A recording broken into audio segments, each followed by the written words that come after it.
Thomas Ronald Barron was a safety inspector during Apollo 1's construction. After the fire, Barron testified before Congress that the Apollo program was in such disarray that the United States would never make it to the moon. He claimed his opinions made him a target. Has there been any pressure on you by NASA? Nothing. We were, my wife and I were somewhat harassed at home when this first thing broke some time back, but it's going away now.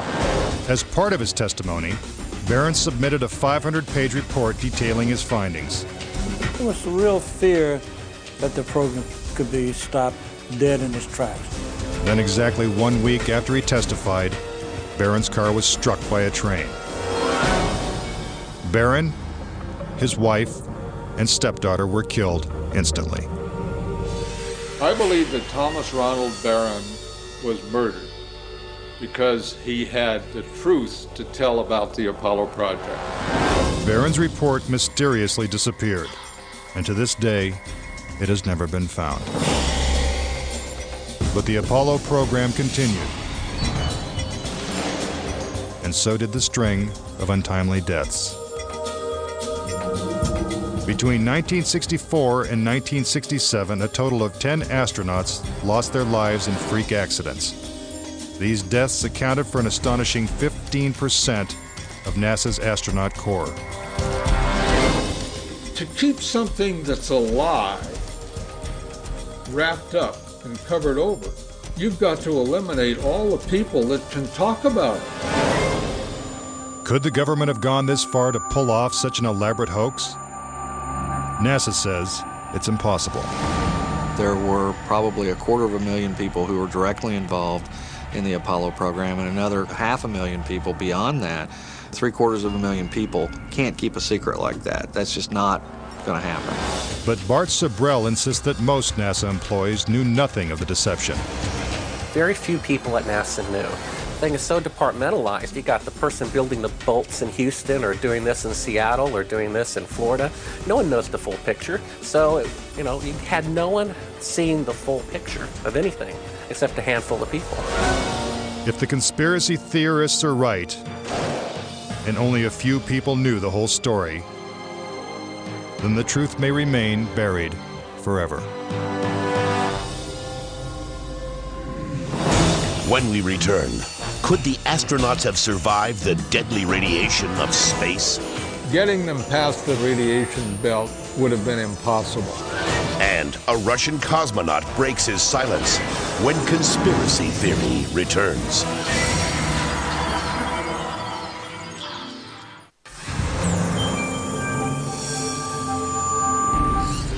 Suspicious deaths, evidence of doctored photos, and flags waving in the airless vacuum of space are not the only reasons to doubt that we ever went to the moon.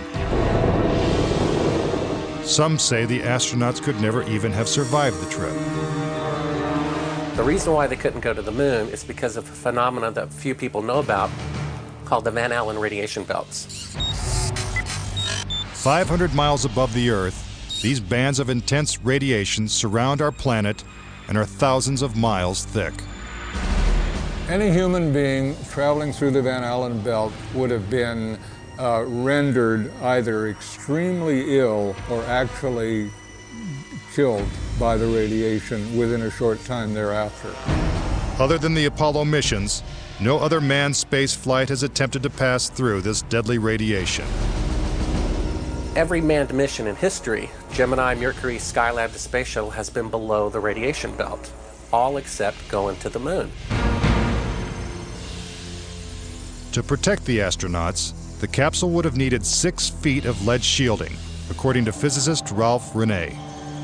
Obviously, the only shielding they had was the literally paper-thin outer hull of aluminum, and their suits consisting of glass fiber, some aluminum fibers, and silicon rubber. It's very interesting concerning radiation that the astronauts were protected by a thin film of aluminum when here on Earth they put a lead shield on us when they take a dental x-ray. Some theorize that if the Van Allen belts didn't kill the astronauts, Even deadlier doses of radiation deeper in space would have. Violent explosions in the sun called magnetic storms flood space with intense radioactivity. A magnetic storm will come along, and that can increase the intensity of the radiation belts by maybe 1,000 times above what it was before. According to Renee, the Apollo 16 mission coincided with one of the sun's most intense storms ever recorded. Around the rotating sun came this immense flare, the biggest one of the 20th century. It went on for 3 or 4 days. All the while it's slowly rotating around. Although the effects of radiation are horrific, ranging from hair loss to cancer to death, the solar flares had no adverse effect on the Apollo 16 crew.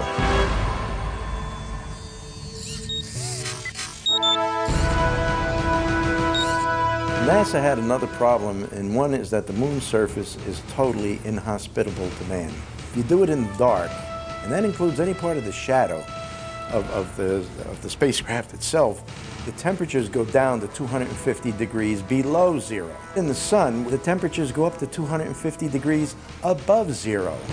Renee also theorizes that the astronauts' liquid-cooled spacesuits could not have provided sufficient protection from the intense heat and radiation. But NASA maintains that this hypothesis is wrong. The claim that the radiation on the lunar surface would have incapacitated or hurt the astronauts, it's equal parts bad science and a bad understanding of how we went about designing the equipment. The spacesuits that they wore were incredibly tough and very resilient to lots of different things. If those suits do what NASA says they can do, then I want to see them suit up a guy or two, put him into 3 Mile Island, the pit there that's still hot, and have them clean up the mess. But they can't and they don't. The fact remains that no Apollo astronaut has ever suffered a serious illness from a trip to the moon. Could this be because they never left the safety of Earth's atmosphere in the first place? This is the main reason why the Russians never really intended to send the men to the moon. Was it the fear of lethal radiation that caused the Russians to abandon their plans to go to the moon? According to one of their chief cosmonauts, it was certainly a factor. Of course, we were worried to go out into the unknown of space. Of course, we were fearful. We had no idea how humans would be affected by the radiation. We suspected that possibly the radiation could even penetrate through the craft itself. Are the deadly perils of space proof that NASA faked the Apollo missions? To this day, the Russians have never sent a man to the moon. And we have no plans to return. A final word when conspiracy theory continues.